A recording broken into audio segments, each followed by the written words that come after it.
साथियों सलाम, नमस्ते, सत श्री अकाल और जय भीम जोहार। साथियों आज की तारीख में भाजपा यानी कि मोदी यानी कि भाजपा, ये बातें अब लगभग हर राजनीतिक पंडित समझता है और कहता भी है, अब पत्रकार भी जानते हैं। नरेंद्र मोदी के आने के बाद भाजपा का चाल चरित्र चेहरा बदला है। अब कैसा बदला इस पर एक अलग बात हो सकती है, लेकिन जब अटल और अडवाणी के दौर की भाजपा नहीं रही और अब इधर अगर आप देखेंगे, अगर आकलन करेंगे तो बिल्कुल नवीन चेहरा दिखलाई देगा आपको भारतीय जनता पार्टी में। बस देखते जाना है आपको। अब देखिए, जैसे बरसों से यह बहस चल रही थी, महीनों से, सालों से कह लीजिए कि अगला भारतीय जनता पार्टी का अध्यक्ष कौन होगा। आ गया एक नवीन चेहरा। मैं नितिन नवीन की ही बात कर रहा हूं। नौजवान है, बमुश्किल 45 साल के आसपास उम्र है, विधायक, इनके बाबूजी भी पार्टी में रहे, बिहार के हैं रहने वाले, पटना के, कायस्थ समाज से आते हैं। इनको कार्यकारी अध्यक्ष बना दिया पार्टी ने। चुनाव नहीं हुआ है, पार्टी संसदीय दल जो भी पार्टी का कार्यकारिणी समिति होती है उसने निर्णय लिया, अब बनाया गया। और ऐसे ही एक और नौजवान चेहरा पंकज चौधरी, उनको कमान सौंप दी गई उत्तर प्रदेश में। और झारखंड में हम लोग लगातार ये चर्चा करते रहे कि भैया बाबूलाल मरांडी को जाना तय है लगभग, क्योंकि भारतीय जनता पार्टी में ऐसे भी भैया एक व्यक्ति दो पद पर रहता नहीं। नेता प्रतिपक्ष भी है बाबूलाल मरांडी, भारतीय जनता पार्टी के प्रदेश अध्यक्ष भी, इनका तो जाना तय है। कई नाम आए, रघुवर दास इस्तीफा देकर आए, तब चर्चा चली कि रघुवर दास होंगे, और भी कई नाम सामने आए।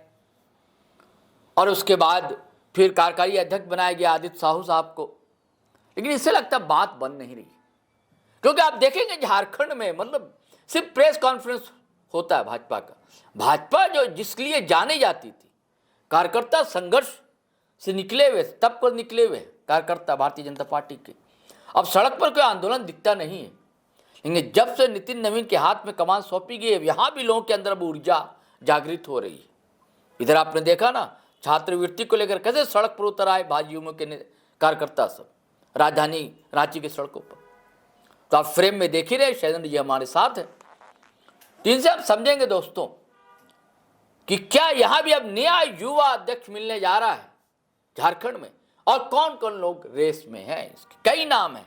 सब पत्ते खोलेंगे शैलेंद्र जी। जी शैलेंद्र जी, क्या है खबर? ये नहीं, खबर तो सर सही है। जो झारखंड में बारी झारखंड की ही है, जो झारखंड में अब नए अध्यक्ष की नियुक्ति, आप जो संकेत मिल रहे हैं पार्टी के केंद्रीय आला कमान से भी, और कुछ जो नेताओं ने अंदरूनी तौर पे कह भी रहे हैं, वो यही कह रहे हैं जो इस साल के खत्म होते होते निश्चित रूप से झारखंड में नए अध्यक्ष का चुनाव जो कह रहे हैं वही खरमास के बाद, मकर संक्रांति के बाद, उसके बाद वो ऐलान भले हो जाए, लेकिन प्रक्रिया जो है अंदरूनी तौर पर, जो जिलाध्यक्षों के चयन का मसला चल रहा था, अभी पिछले कई जिला में हो गया, मंडल का चुनाव भी, मंडल का वही जो पिछले हफ्ते मंडल के उन्होंने ऐलान किया था, जो सभी मंडलों में अध्यक्षों का इस साल के अंत तक 250 के करीब हो गया चुनाव मंडल, उससे भी ज्यादा लगभग। तो जिला अध्यक्षों का रायशुमारी और उनके नाम का ऐलान हो जाएगा, और अगले साल के शुरू में आप कह लीजिए, या फिर जो प्रदेश अध्यक्ष का भी चुनाव झारखंड में तय है। और कई लोग हैं जो इसके दावेदारियों में आ भी रहे हैं, लेकिन फिर वही मैं कहूँगा, जो आपने शुरू में संकेत दिया,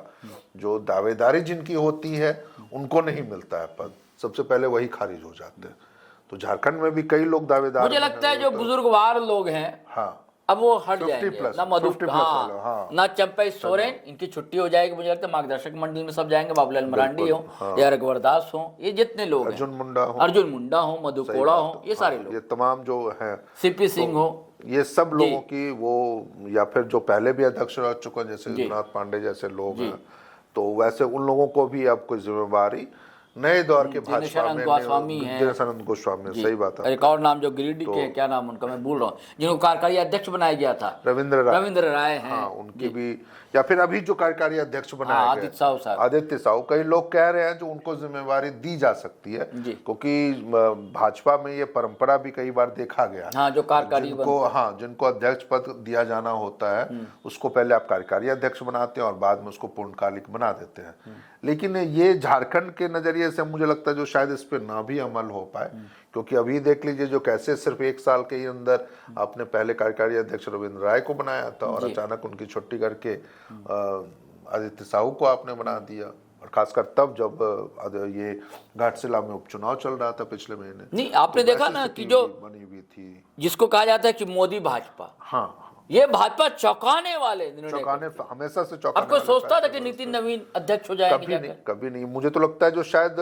ना तो नितिन नवीन का तो खैर सवाल ही नहीं था, लेकिन जो लोग कभी नाम नहीं चला कभी इनका। हाँ, जो लोग दौर में थे, वसुंधरा राजे हो, शिवराज चौहान हो, संजय जोशी हो, ऐसे नाम चल रहे थे, खट्टर हो, भूपेंद्र यादव हो, जी, ये तमाम ऐसे, या धर्मेंद्र प्रधान का भी नामों की चर्चा आ रही थी। ये सभी लोगों को भी एहसास नहीं होगा जो हम में से बीच में से कोई एक नहीं जाएगा। बिल्कुल एक 44-45 साल के युवा चेहरे को पार्टी अपना अध्यक्ष बना के ले आ जाएगी, तो ये जो कभी लाइमलाइट में नहीं रहे, कभी नहीं। देखिए 5वीं बार वो इस बार विधानसभा चुनाव जीते, उससे पहले उनके पिता वो नवीन किशोर प्रसाद सिन्हा, वो भी 3 बार के विधायक रह चुके थे, लेकिन बावजूद इसके इन्होंने कभी किसी चर्चा में या किसी चीजों में वो कभी शामिल नहीं रहे थे। इस बार भी जो परिस्थितियां बनी है, परिस्थितियां इसी अनुकूल बन रही है जो मुझे लग रहा है जो आने वाले दिनों में जब 2029 के लोकसभा चुनाव होंगे या उससे पहले जो तमाम विधानसभा चुनाव होने वाले हैं, जो अपने आप को कथित तौर पे छत्रप घोषित करके रखा हुआ है जिन लोगों ने, उससे पार्टी मुक्ति पाने की तैयारी में है। और यही वजह है जो झारखंड में भी अब जो चर्चाएं जो शुरू हो रही है वो यही आ रही है, जो जोग प्रयोग मुझे लगता है कि अटल जी और आडवाणी जी के दौर के लोग को किनारे किया जाए, नई टीम। अब तो देखिए, अब तो 10 साल 11 साल अब हो गए ना, 12 साल लगभग अब 6 महीने के बाद आपके केंद्र में होने वाले हैं, तो निश्चित रूप से अभी जितनी पकड़ मोदी शाह की है, चाहे जेपी नड्डा के भी आप रख सकते हो उसमें या दूसरे नेताओं के, तो उससे अब इतर और नहीं जाने वाली है भाजपा।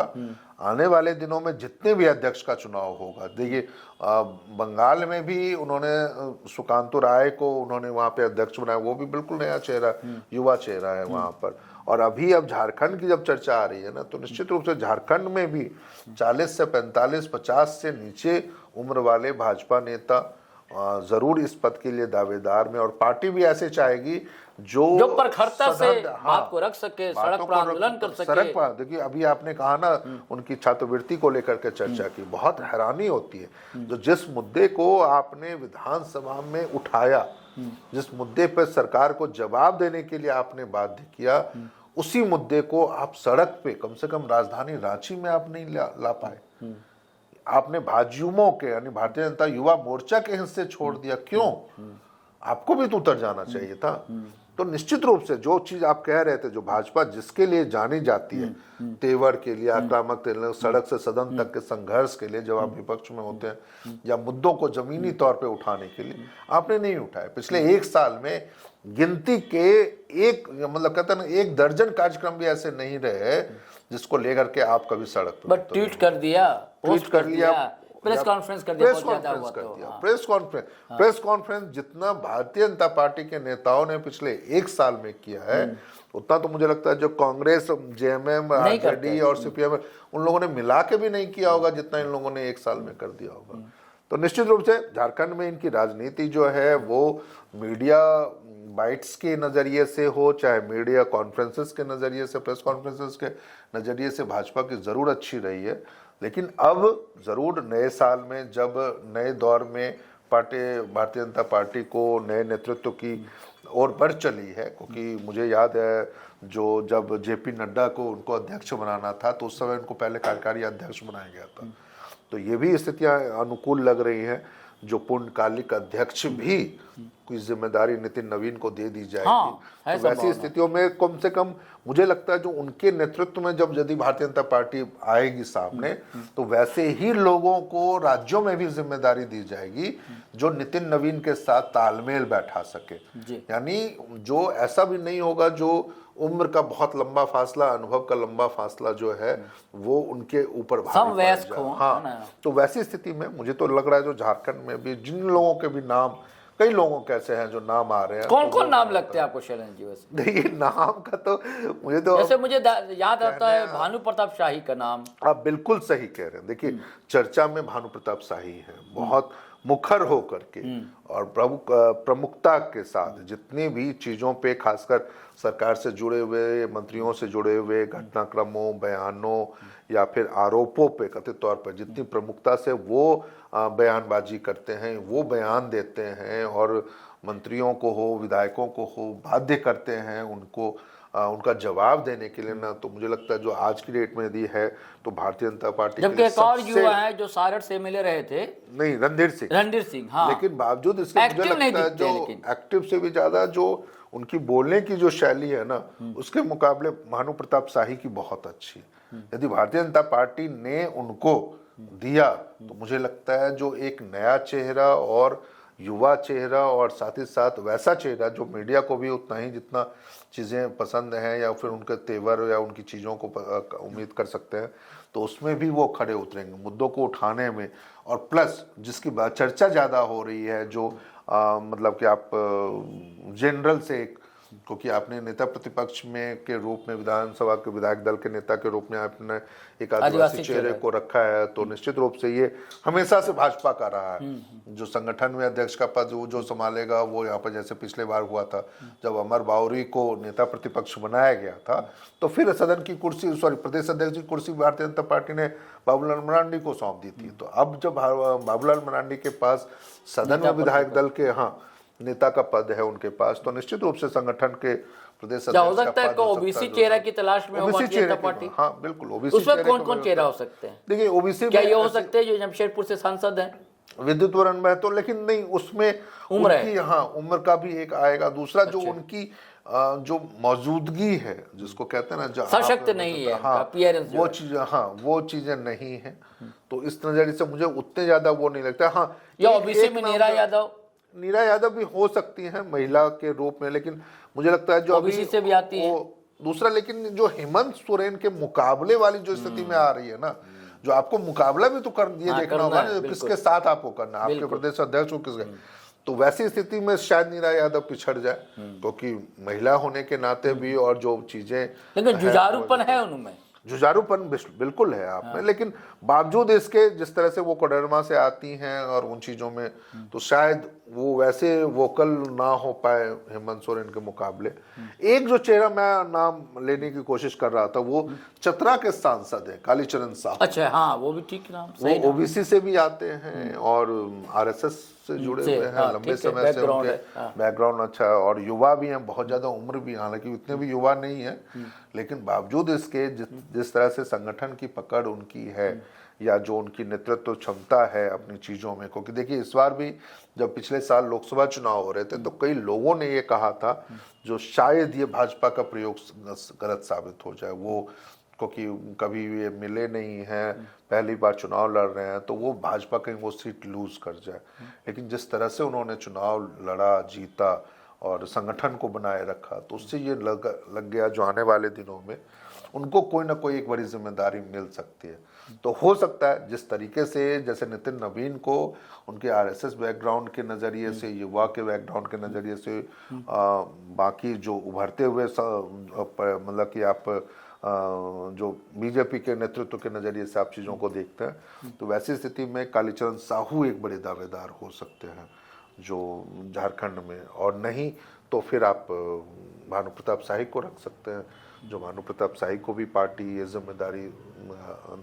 निकालने का मौका दे सकते। एक जो चीज़ है जो उनके पक्ष में नहीं आता दिख सकता है वो यही है जो वो पलामू से है, और खासकर जो नॉन एसटी बेल्ट जिसको कहा जाता है, जो शायद बीजेपी यदि कहीं एक इत्तेफाकन इस बात को रखे, क्योंकि बीजेपी के लिए चुनौती यह भी है जो वो ऐसे चेहरे को भी सामने लाए जिसका कम से कम जो कोल्हान का इलाका है या फिर जो संथाल का इलाका है और या फिर थोड़ा बहुत आप कह सकते हैं जो उत्तरी छोटा नागपुर का इलाका है, तो उन इलाकों में जिनका एक्सेप्टेंस ज़्यादा हो। यानी जैसे देखिए बीजेपी के पक्ष में न पिछले चुनाव में न इस बार के चुनाव में जो आदिवासी सीटें नहीं आई, पिछली बार सिर्फ 2 आई, इस बार तो वो भी घट के 1 रह गई और वो एक भी सिर्फ चंपई सोरेन के रूप में आए। तो ऐसे में वैसे चेहरे को ये बना के लाए, आदिवासी वोट बैंक को एकजुट करना और खासकर ओबीसी में महतो समाज को भी हाँ। तो बावजूद इसके तो मुझे लगता है जो एक ऐसा जरूर चेहरा बीजेपी तलाश करेगी जो इन दोनों चीजों को सामंजस्य रखते हुए और उनको अपने करीब, जिसको आप साधना कह रहे हैं, जो साध सके और वो लगा, और साथ ही साथ युवा भी हो, क्योंकि युवाओं में आज की डेट में जितने जरूरतें यदि आपको अपने कोर वोटर बैंक। अच्छा, एक और मुझे नाम याद आता है शैलेंद्र जी, देखिए शिवचरण नाम था उनका, है शिवचरण बड़ाइक, हाँ, गुमला के पूर्व विधायक रह चुके हैं। शिवशंकर उरांव थे, शिवशंकर उरांव तो शिवचरण बड़ाइक ने पढ़ा लिखा चेहरा, वो भी एग्रेसिव रहे हैं, लेकिन इस बार जैसे उनका टिकट काटा गया था, तो ये मुझे लग रहा है जो शायद सिसई से भी एक पूर्व विधायक जो राष्ट्रीय स्तर पर बीजेपी के एसटी मोर्चा के अध्यक्ष समीर उरांव, उनकी भी चर्चा हो सकती। लेकिन मुझे लगता है जो एसटी पे दांव लगाना, का बैकग्राउंड है, संघ का बैकग्राउंड और लंबे समय से रहा, लेकिन बावजूद इसके, क्योंकि उसको तो इस बार इन्होंने अभी चुनाव में भी मैदान में उतारा था, समीर उरांव को लोकसभा चुनाव में आपने टिकट दिया था, लोहरदगा से हार भी गए थे। तो मुझे लगता है जो एसटी पे दांव लगाने से अच्छा है जो बीजेपी के लिए इस बार वो नॉन एसटी पे दांव लगाए, ओबीसी पे लगा सकते हैं, हालांकि ओबीसी उनके कोर वोट बैंक है, तो वो एक अपनी अच्छी पोजीशन में भी हैं जो आप उनको बिना उसके भी चल सकते हैं, लेकिन बावजूद इसके युवा के रूप में दांव लगाए, क्योंकि आप जब युवा अध्यक्ष के रूप पार्टी में ला रहे हैं तो वैसी स्थिति में झारखंड में किसी सीनियर को लाके या बैठाने के पक्ष में फिर आपका हित नहीं सधेगा, और फिर तो वो चर्चा जेएमएम वाले उठा लेंगे जो हेमंत के मुकाबले कौन, हेमंत नहीं तो कौन वाली स्थिति में। तो बीजेपी के लिए ये है जो कम से कम युवा चेहरे लाएं और जो हेमंत सोरेन को उनके ही अंदाज में जवाब दे सके। जी साथियों, ये बात उभर कर आती है कि तेज तर्रार होगा अगला जो अध्यक्ष होगा झारखंड भाजपा का, तेवर वाला होगा, जो मुंहतोड़ जवाब दे सके, सत्ता से जो मुकाबला कर सके, भिड़ सके, सदन से लेकर सड़क तक आवाज प्रखरता से बुलंद कर सके। कई नाम सामने आए इस विमर्श में दोस्तों, और भी कुछ पढ़ते हैं हम लोग, अगले वीडियो में कभी खोलेंगे दोस्तों।